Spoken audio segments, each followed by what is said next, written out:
Hello friends, welcome back to my channel. आज हम दक्षिण भारत के सबसे लोकप्रिय और शानदार स्थान केरला की बात करेंगे। वैसे केरला जाने का मन तो काफी लोगों का होता है, लेकिन वहाँ की प्लानिंग करना थोड़ा सा कठिन होता है, क्योंकि केरला एक जगह नहीं बल्कि पूरा एक राज्य है और पूरे राज्य में घूमने के लिए आपको कुछ न कुछ नई जगह देखने को मिलेगी। फ्रेंड्स, केरला जाने का प्लान तो सभी बनाते हैं, मगर केरला जाने की डे वाइज प्लानिंग कैसे करनी है, कितना दिन ट्रिप प्लान बनाना चाहिए, वहां पहुंचने के बाद कहां पर होटल लेने चाहिए, ये सारी चीजें सबसे पहले हमारे दिमाग में आती हैं। तो फ्रेंड्स, आज के वीडियो में हम आपको बताएंगे कि आपको केरला कैसे जाना है, कौन कौन सी लोकेशन पर विजिट करना है और वहां पर क्या क्या एक्टिविटीज करनी है और कौन से स्थान पर घूमना है और घूमने के दौरान हमारा ट्रांसपोर्टेशन क्या रहेगा। इसके अलावा वीडियो के अंत में हम आपको ये भी बताएंगे कि केरला टूर के दौरान आपका कुल खर्चा कितना आएगा और केरला आने का सबसे अच्छा समय कौन सा रहेगा। और अगर आपको मेरे द्वारा दी गई जानकारी पसंद आती है तो प्लीज चैनल को जरूर सब्सक्राइब कर दें। तो चलिए फ्रेंड्स, वीडियो शुरू करते हैं। तो फ्रेंड्स, अगर आप भी केरला जाने का प्लान कर रहे हैं तो ये वीडियो आपके लिए काफी यूजफुल रहेगा। फ्रेंड्स, वीडियो में बने रहिए, एक एक करके हम आपको सारी बातों की विस्तार पूर्वक जानकारी देते हैं। फ्रेंड्स, केरला जाने के लिए आपको सबसे पहले आना होगा कोची, और कोची से ही हमारी यात्रा प्रारंभ होती है। कोची आने के लिए आपके पास यहाँ पर 3 ऑप्शन हैं। अगर आप यहाँ पर फ्लाइट से आना चाहते हैं तो आपको कोची में ही इंटरनेशनल एयरपोर्ट मिल जाएगा, और अगर आप यहाँ पर बाई ट्रेन आ रहे हैं तो वहाँ का जो नियरेस्ट रेलवे स्टेशन है वो है एर्नाकुलम रेलवे स्टेशन। बड़े बड़े शहरों से एर्नाकुलम के लिए आपको ट्रेनें मिल जाएंगी। अगर आप एर्नाकुलम के लिए डायरेक्ट ट्रेन नहीं मिल रही है तो आप ब्रेक जर्नी करके भी एर्नाकुलम तक पहुँच सकते हैं। तीसरा और लास्ट ऑप्शन है बाई बस का। कोची के लिए आपको बेंगलोर, हैदराबाद, कन्याकुमारी, त्रिवेंद्रम, मदुरई हर जगह से आपको डायरेक्ट बस फैसिलिटी मिल जाएगी, चाहे वो आपकी प्राइवेट बस हो या फिर गवर्नमेंट बस हो। आपको दोनों ही प्रकार की यहाँ पर बस अवेलेबल हो जाएंगी विभिन्न राज्यों से और विभिन्न शहरों से। तो दोस्तों, ये तो हो गई कोची आने की बात।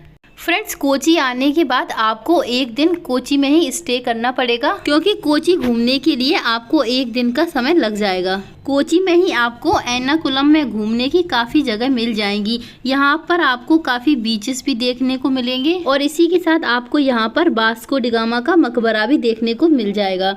और इसके अलावा यहाँ पर जो भी लोकल साइट सीनिंग है उसको भी आप ऑटो या फिर टैक्सी के द्वारा विजिट कर सकते हैं। फ्रेंड्स, अगर आप कोची नाइट में पहुँचते हैं तो ये सारी चीज़ें आप डे 2 में 11 से 12 बजे तक विजिट कर सकते हैं। चलिए फ्रेंड्स, अब बात करते हैं कि कोची में हमें स्टे कहाँ करना है। तो आप यहाँ पर चाहे एर्नाकुलम रेलवे स्टेशन के पास ही स्टे कर सकते हैं, नहीं तो आप यहाँ पर कोची के मेन मार्केट में भी स्टे कर सकते हैं। और यदि आप कोची के बीचेस को एंजॉय करना चाहते हैं तो आप वहाँ पर रूम ले सकते हैं। आपको वहाँ पर रिजॉर्ट और होटल वगैरह भी देखने को मिल जाएंगे। बस यहाँ पर जो रूम मिलेंगे वो आपको थोड़े से कॉस्टली पड़ेंगे। अगर यहाँ पर होटल की कॉस्ट की बात करें तो आपको यहाँ पर 1500 से स्टार्ट होकर 5000 तक में रूम देखने को मिल जाएंगे। तो आप यहाँ पर रूम लेकर एक दिन का स्टे कर सकते हैं। फ्रेंड्स, अगर आप कोची नाइट में पहुँचते हैं तो डे 2 में आप कोची की सारी जगह को अच्छे से 11 से 12 बजे तक विजिट कर सकते हैं। कोची में ही 12 बजे तक विजिट करने के बाद हम डे 2 में ही निकलेंगे मन्नार के लिए।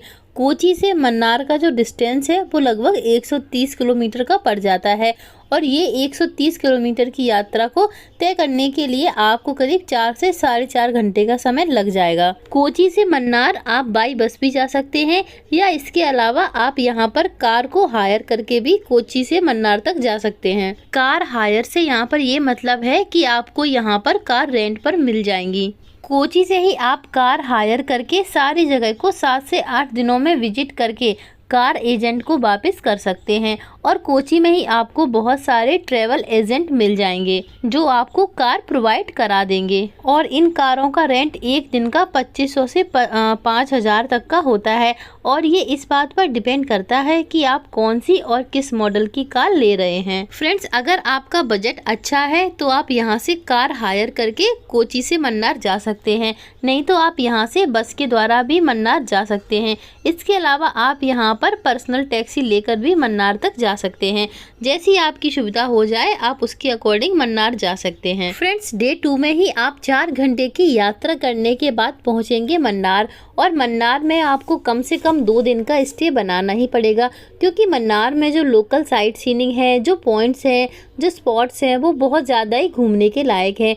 वैसे तो मन्नार फेमस है टी गार्डन यानी कि चाय के बागान के लिए। इसके अलावा आपको यहाँ पर काफ़ी ज़्यादा हरियाली देखने को मिलेगी। यहाँ पर आपको काफ़ी अच्छे व्यू और सीन्स भी देखने को मिलेंगे। तो आप मन्नार एक बार ज़रूर घूमिएगा। फ्रेंड्स, अब बात करते हैं कि डे 2 और डे 3 में भी हम मन्नार में ही रुकेंगे, तो हम 2 दिन में यहाँ के क्या क्या लोकल साइट सीइंग को विजिट कर सकते हैं। फ्रेंड्स, सबसे पहले आप यहाँ पर जा सकते हैं टाका टी म्यूजियम, जो कि चाय पत्ती का म्यूजियम है, तो आप यहाँ पर ज़रूर जाइएगा। इसके अलावा आप यहाँ पर फ्लावर गार्डन देख सकते हैं और लेखक टी फैक्ट्री भी आप यहाँ पर जा सकते हैं। इसके अलावा आप यहाँ पर मट्टुपेट्टी डैम भी जा सकते हैं। यह बहुत ही अच्छा डैम है, तो यहाँ पर आप एक बार ज़रूर जाइएगा। इसके अलावा आप यहाँ पर इको पॉइंट विजिट कर सकते हैं और साथ ही साथ आप यहाँ पर टॉप स्टेशन भी जा सकते हैं, जिसको highest point in the Mannar भी कहा जाता है। तो आप एक बार टॉप स्टेशन पर ज़रूर जाइएगा। फ्रेंड्स, इसके बाद आप यहाँ पर जा सकते हैं कुंडाला लेक। अगर आप मन्नार में बोटिंग करना चाहते हैं तो आपको कुंडाला लेक ज़रूर जाना चाहिए, क्योंकि यहाँ पर आप बोटिंग कर सकते हैं। तो फ्रेंड्स, इन सारी चीज़ों को मन्नार में विजिट करने के लिए आपको कम से कम 2 दिन का समय लग जाएगा। तो आप डे नंबर 2 और डे नंबर 3 में मन्नार में ही रुकिएगा। अगर बात करें यहाँ पर रुकने की, तो आपको यहाँ पर काफ़ी ज़्यादा होटल्स देखने को मिल जाएंगे, जिनकी कॉस्ट करीब 1500 से 2000 के बीच में होती है। तो आप यहाँ पर 1500 से 2000 में रूम ले सकते हैं और आप यहाँ पर काफ़ी आसानी से स्टे कर सकते हैं। अब बात करते हैं यहाँ पर खाने पीने की क्या व्यवस्था है। तो आपको यहाँ पर खाने पीने के काफ़ी अच्छे ऑप्शन मिल जाएंगे, पर यहाँ का जो साउथ इंडियन डिश है उसको आप एक बार ज़रूर टेस्ट करिएगा, क्योंकि यहाँ पर जो ये जो साउथ इंडियन फूड मिलता है वो काफ़ी ज़्यादा स्वादिष्ट होता है। इसके अलावा आपको यहाँ पर वेज और नॉन वेज दोनों ही तरह का खाना मिल जाएगा, तो आप अपनी पसंद के अनुसार यहाँ पर फूड ले सकते हैं। फ्रेंड्स, यहाँ पर आपको खाने पीने से संबंधित कोई भी परेशानी नहीं होगी। फ्रेंड्स, यहाँ पर मैं आपको एक बात बता दूँ कि आपको लग रहा होगा कि आपको केरला में भाषा से रिलेटेड कोई परेशानी होगी, तो यहाँ की जो लोकल लैंग्वेज है वो है मलयालम। लेकिन अगर आपको हिंदी आती है या फिर इंग्लिश आती है, अगर आपको इंग्लिश आती है तो आपको इतनी ज़्यादा परेशानी नहीं होगी, और अगर हिंदी आती है तो थोड़ी बहुत परेशानी हो सकती है, बहुत ज़्यादा प्रॉब्लम आपको नहीं आएगी, क्योंकि यहाँ पर जितने भी टूरिस्ट या फिर जितने भी साइट सीइंग और टूरिस्ट स्पॉट्स हैं वहाँ के लोगों को हिंदी आती है, तो आपको यहाँ पर भाषा से संबंधित बहुत ज़्यादा परेशानी नहीं होगी। लेकिन अगर आप साउथ के किसी भी स्टेट में जाएंगे तो आपको भाषा से रिलेटेड थोड़ी बहुत प्रॉब्लम तो हो सकती है। तो फ्रेंड्स, डे 3 में यदि आप मन्नार घूमकर फ्री हो जाते हैं तो आप डे 3 में ही शाम के समय जा सकते हैं टेकरी, और मन्नार से टेकरी का जो डिस्टेंस पड़ेगा वो करीब 100 किलोमीटर का पड़ जाएगा। तो ये 100 किलोमीटर की दूरी तय करने में आपको हार्डली 2 से ढाई घंटे का समय लग जाएगा और आप टेकरी पहुंच जाएंगे। वहीं फ्रेंड्स, बात करें कि टेकरी घूमने के लिए हमें कितने दिन का ट्रिप प्लान करना चाहिए, तो टेकरी घूमने के लिए आपको कम से कम 2 दिन का समय लग जाएगा, क्योंकि टेकरी फेमस है अपने वाइल्ड लाइफ सेंचुरी के लिए, जिसका नाम है Periyar wild life sanctuary. Friends, आप यहाँ पर एलिफेंट राइडिंग कर सकते हैं, बम्बू राफ्टिंग भी कर सकते हैं, और इसके अलावा आप यहाँ पर बोट राइडिंग भी कर सकते हैं, और ये सारी चीज़ें आपको यहाँ पर देखने को मिल जाएंगी, यानी कि टेकरी में आप ये सारी चीज़ें कर सकते हैं। तो दोस्तों, वाइल्ड लाइफ सेंचुरी इतना बड़ा है कि आपको यहाँ पर विजिट करने के लिए कम से कम 1 दिन का समय तो देना ही पड़ेगा, क्योंकि यहाँ का नेचर और सीन्स इतने अच्छे हैं कि आपको यहाँ से वापस जाने का मन नहीं करेगा। इसीलिए आपको टेकरी में कम से कम 2 दिन का स्टे बनाना ही पड़ेगा। और जब आप डे नंबर 3 की नाइट के समय टेकरी पहुंच जाएंगे तो आप वहां पर होटल लीजिए। आपको टेकरी में होटल्स अच्छे देखने को मिल जाएंगे और इनकी कॉस्ट भी आपको 1500 से 2000 में पड़ेगी पर नाइट के हिसाब से। तो आप टेकरी में 2 दिन का स्टे कर सकते हैं। तो फ्रेंड्स, डे नंबर 4 और डे नंबर 5 आप टेकरी में ही घूमिए, और डे 5 में शाम या दोपहर तक आपकी ट्रिप कंप्लीट हो जाएगी। तब आप टेकरी के बस स्टैंड से बस लीजिए या फिर आप वहां से टैक्सी भी हायर कर सकते हैं। फ्रेंड्स, टेकरी से ही हम जाएंगे एलपी। एलपी केरला का सबसे फेमस और लोकप्रिय स्थान है क्योंकि आपको यहाँ पर काफ़ी अच्छी शानदार एक्टिविटीज़ करने को मिलेंगी। अगर बात करें यहाँ रुकने की, तो आपको यहाँ रुकने के लिए हाउस बोट का स्टे मिल जाएगा। फ्रेंड्स, इसके अलावा आपको यहाँ पर रुकने के लिए हाउस बोट क्रूज भी मिलता है, जिसके अंदर आपको रहने, रुकने, खाने पीने सबकी व्यवस्था मिल जाएगी। इसमें आप पानी में घूमते रहेंगे और आपको घर जैसा फील होगा। और हाउस बोट क्रूज में बैठकर आप केरला के बैक वाटर्स के नज़ारे ले सकते हैं। अगर बात करें कि बैक वाटर्स क्या होते हैं, तो यहाँ पर 38 नदियाँ पीछे की तरफ पानी लाती हैं और वो पानी एक स्टेबल फॉर्म में होता है, उसे ही बैक वाटर्स कहते हैं। यहाँ पर नदियों के किनारे नारियल के बगीचे, धान के खेत, कई सारे गांव और नगर बसे हैं। हाउस बोट के सहारे पर्यटन इन खूबसूरत झीलों का नज़ारा देखने आते हैं। केरल के बैक वाटर्स के नज़ारे पूरी दुनिया का लोकप्रिय पर्यटन स्थलों में से एक है। बैक वाटर्स झील का सफ़र कभी ना भूलने वाला अनुभव होता है।